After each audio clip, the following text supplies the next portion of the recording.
Hello, everyone. Today is Saturday, the 27th of October, and I'm at work on a Saturday. So, no, seriously, this is a short video for our class Introduction to Ethics Philosophy 2306. It's the fall 2018 semester. And today is Saturday, the 27th, doing a special short video for you because we have an assignment due tomorrow, the 28th. This is the fifth of our discussions, the fifth of our essays where you're going to be writing about Calvin Graham, the young sailor who was signed up at 12 years, 4 months, 12 days, and was actually in combat at 13, which is a crazy story. But I think, as I mentioned last time, there is a movie that they made about this called Too Young the Hero that's on Netflix. Yeah, I think you can watch the whole thing on YouTube. And it tells his story, and it raises a lot of interesting ethical questions for us, especially ones that were raised in Chapter 7 of our textbook, Doing Ethics by Lewis Vaughn, this time talking about virtue ethics and about the relationship between morality and virtue and becoming a virtuous person.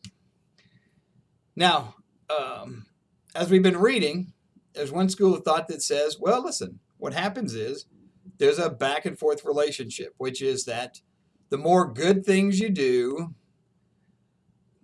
the better person you become. The better person you become, the more good things you do. And that these things kind of cycle back and forth to reinforce. So you're both following the standards and behaviors. You're acting in a way which is good or in accordance with a model of excellence, according to the definition from our text. And in doing so, this kind of forms good habits in you. And then therefore, because you now have the habit of always telling the truth, of always doing the right thing, it becomes easier for you to do those things. And the more you do those things, the more ingrained the habit becomes, and the more virtuous the person you are. Now, as we saw, even according to that definition right out of our textbook, we got to remember that this doesn't always work all the time. Human beings are far from perfect. Sometimes we make bad choices for a variety of reasons. And that's why they refer to it as a stable disposition to do the right thing. So it's not like programming a computer or something that's going to always happen.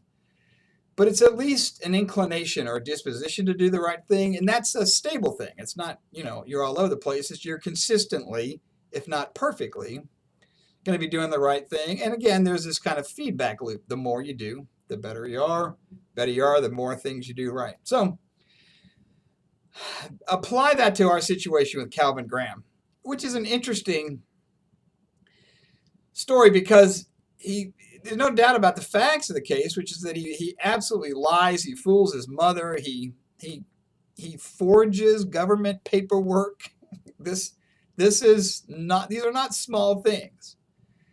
But what's interesting is he's doing them in order, yes, to get out of a bad situation. His family life was far from ideal.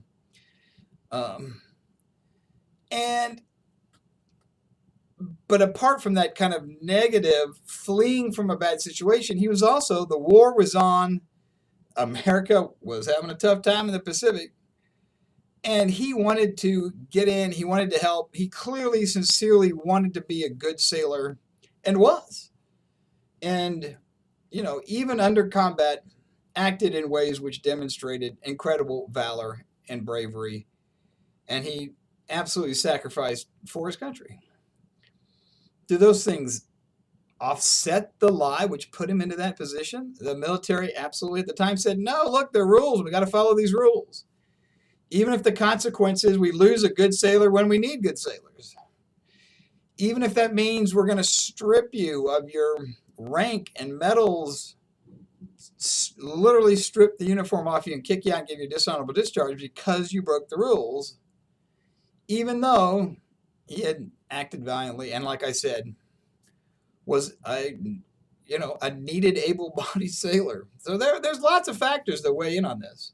And as I said, it's interesting because as a country, we kind of dealt with this very differently over time.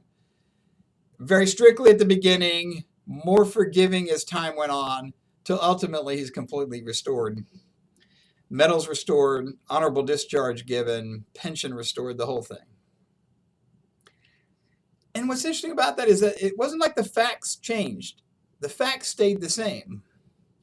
But what they meant and how people saw them and what people thought was the appropriate or just response to those facts did change and changed significantly.